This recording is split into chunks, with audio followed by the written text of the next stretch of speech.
Dalam dunia anime shonen, kualiti jalan cerita semakin berkembang dari tahun ke tahun. Kalau dulu kebanyakan siri shonen sekadar berasaskan pertarungan ringkas antara hero dan villain, kini ia telah berevolusi menjadi kisah yang jauh lebih kompleks, penuh konflik emosi, plot twist besar serta kematian yang menyayat hati. Setiap anime shonen besar biasanya mempunyai satu arka legenda yang dianggap puncak penceritaan mereka, dan arka-arka inilah yang kekal diingati oleh fans bertahun-tahun lamanya.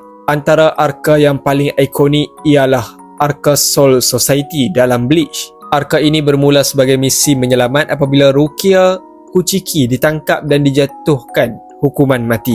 Arka ini bukan sekadar pertarungan menyelamat tetapi juga memperkenalkan barisan elit Gote 13 dengan pelbagai kapten dan pertarungan epik. Ditambahkan pula plot twist besar melibatkan pengkhianatan Aizen menjadikan arka ini antara yang paling dikenang dalam dunia shonen. Lalu kita beralih ke dunia Demon Slayer, Kimetsu no Yaiba, dan semestinya lah arka Infinity Castle yang dianggap kemuncak kepada keseluruhan cerita. Arka ini menyaksikan para Hashira berdepan dengan Kibutsu Jimuzan dan paradigmanya dalam peperangan yang besar yang menentukan nasib manusia. Pertarungan emosi seperti pertarungan menentang Akaza bukan sahaja sengit, malah menyentuh emosi fans. Arka ini membawa ketegangan maksimum kerana ia adalah permulaan kepada penamatnya siri ini, dan yang paling dinantikan adalah fight menghadapi Kokushibo. Lalu kita beralih pula ke dunia legenda Dragon Ball, dan dikatakan dalam artikel ini tiada arka yang lebih diingati daripada Frieza Saga. Arka ini memperkenalkan salah satu villain paling ikonik iaitu Frieza, pertarungan sengit di planet Namek serta kemunculan transformasi Super Saiyan buat pertama kali menjadikan arka ini satu fenomena. Momen kemarahan Goku ketika berubah menjadi Super Saiyan buat kali pertama dianggap salah satu detik paling bersejarah dalam anime shonen. Untuk sesetengah fans mengatakan arka Cell juga boleh dikatakan salah satu momen yang tak dapat dilupakan. Seterusnya ialah arka Shibuya Incident dari Jujutsu Kaisen. Arka ini menampilkan kekacauan besar selepas penyegelan Gojo Satoru.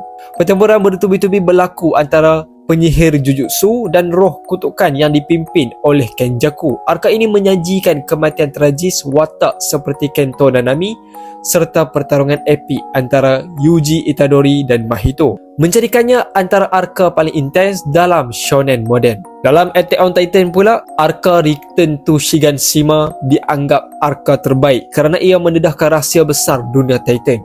Arka ini menampilkan konflik emosi apabila Eren Yeager berdepan bekas rakan yang menjadi musuh seperti Rainer dan Bertolt.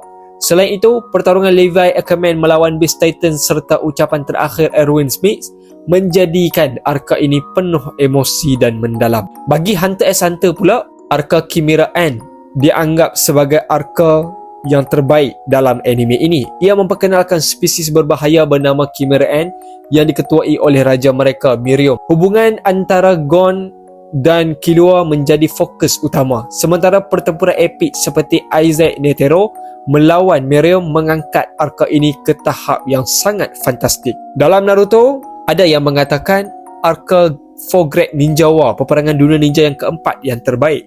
Tapi dalam majoriti mengatakan arka Pen Assault sering dianggap puncak penceritaan. Selepas kematian Jiraiya, desa Konoha dimusnahkan oleh Pain. Kemunculan Uzumaki Naruto dengan Sage Mode memberikan harapan baru. Arka ini bukan sahaja tentang pertarungan tetapi juga tentang falsafah keamanan dan kitaran kebencian yang ada dalam anime ini. Dan akhir sekali, tak lupalah untuk anime yang satu ini, One Piece.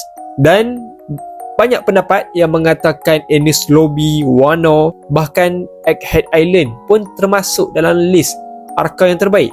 Tapi majoriti mengatakan Marineford, arka Marineford, yang dianggap salah satu arka perang terbaik dalam sejarah shonen. Arka ini memaparkan usaha Monkey D. Luffy menyelamatkan abangnya, Portgas the Ace.